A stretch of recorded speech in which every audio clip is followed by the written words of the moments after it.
Do you ever get that feeling that someone is watching you?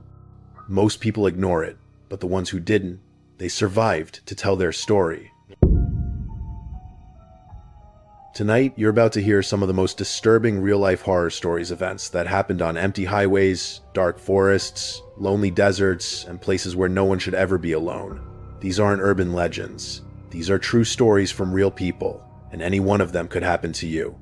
So if you're watching this alone, maybe turn on a light, because after these stories, you might never look at the dark the same way again. Put on your headphones, and let's begin. I was driving back home from a late-night shift, around 2:30 a.m. The highway was dead silent. No cars, no lights, just miles of darkness and the constant hum of my engine. About 20 minutes into the drive, I noticed something strange in my rearview mirror. Far behind me, a pair of headlights appeared out of nowhere. At first I didn't think much of it, but then, the car started getting closer. Too close. It stayed right behind me, matching my speed perfectly. I switched lanes. It switched lanes too. I accelerated. It accelerated. Every move I made, it mirrored my every move. That's when the feeling hit me. Something was wrong. I glanced into the mirror, trying to see who was driving, but all I could make out was a silhouette. No face, no details. Just the shape of someone, sitting unnaturally still. Too still. I decided to take the next exit and get off the highway. Even if it wasn't my exit, I just wanted to get away. But as soon as I merged into the right lane, the car behind me sped up. It closed the distance fast, way too fast, until it was no more than a few feet from my bumper. Its high beams flicked on, blinding me through the mirror. I could feel my heartbeat in my throat. I gripped the wheel and kept driving, hoping they would back off. They didn't. The car stayed glued to me, lights burning into the cabin, like they wanted me to know they were there. Finally, I took the exit ramp, braking just enough to make the turn. The car behind me followed still inches away. But halfway down the ramp, it suddenly swerved into the opposite lane and came to a dead stop right in the middle of the road. No movement, no one got out, nothing. I kept driving slowly, passing the car at an angle. For the first time, their window was perfectly aligned with mine, and that's when I saw the driver. Their face was pressed up against the glass, staring straight at me. Wide, unblinking eyes. A smile stretched just a little too far, and the kind of expression that doesn't look human anymore. He didn't move, not even an inch. I panicked and accelerated back onto the road, heart pounding. I didn't look back until I reached a gas station 20 minutes later. The car never followed me again. But I'll never forget that face, and the way he stared at me, like he already knew what I was going to do before I did it, like he was waiting for the perfect moment to get closer. I'd been hiking solo for hours, deep in the northern wilderness. No marked trails, no other people, just me, the trees, and the faint sound of a creek somewhere nearby. At first it was peaceful, almost too peaceful. Then I realized I didn't recognize anything around me. Nothing looked familiar. That's when I noticed it, a faint rustling behind me. Every time I stopped walking, it stopped too.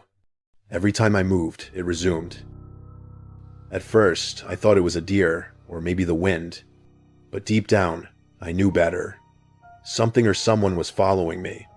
And then I heard it, low growls, snapping twigs, rustling all around. I froze, heart racing. 6, maybe 7 wolves emerged from the trees. Some were snarling, some just staring, but every single one of them was locked on me. The air smelled of damp earth and fur, every low growl vibrating through the ground.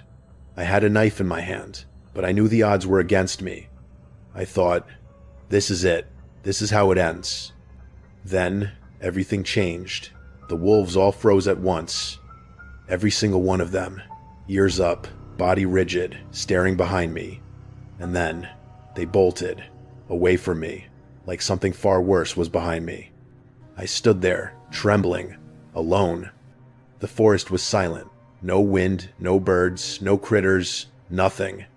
Even the light seemed dimmer, like the world itself had changed. And the thing that scared the wolves, whatever it was still out there. I kept moving, trying to find a way out, and then I found a clearing. At first, I thought it was a campsite, but it wasn't.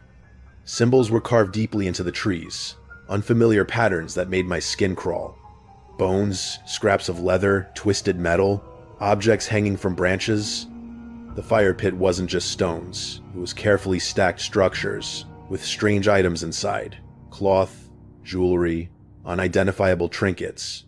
And the smoke, that thick, black smoke hovered 6 feet off the ground, motionless, not coming from the fire, just there. I couldn't look away. It felt like I was watching through a window, not standing there myself. A wave of dread and grief hit me, like my body was mourning in advance. And finally, something snapped. I ran. I didn't walk, didn't think. I just ran as fast as I could. The forest blurred around me. My memory of it fades in and out, but I remember the fear, the smell of pine, the cold sweat dripping down my face. Somehow, I made it back to my car hours later. Frozen, drenched, exhausted, but alive. The wolves were scared, but not by me. Whatever was in those woods, it was something I wasn't meant to understand. And I know one thing for certain: I was lucky to get out alive. Back when I was 18, my friends and I loved camping almost every weekend. Once we got our licenses, my dad even let us borrow one of his guns, just in case. One February, my girlfriend Megan, my friend Colin, and his girlfriend Ann and I drove 9 hours to the Ozarks to backpack and explore waterfalls. We arrived around 7 p.m., set up camp at one of the few established sites for the night, and tried to rest. Nothing felt unusual yet. The next morning, while hiking to a waterfall, Ann kept saying she saw someone, just standing and staring at her. He wasn't moving, just watching. When we looked, the guy sprinted away like he knew we saw him. Colin shouted, but we just kept hiking. None of us felt safe. After hours of trekking, we found a beautiful creek with a deep pool and decided to set up camp nearby. We were miles from the nearest road, feeling completely alone.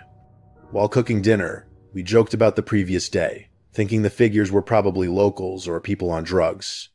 Little did we know, that was just the beginning. Later that night, Megan and I were in our tent when we heard laughter outside. At first I thought it was Colin playing around, but his laugh didn't match. My stomach dropped.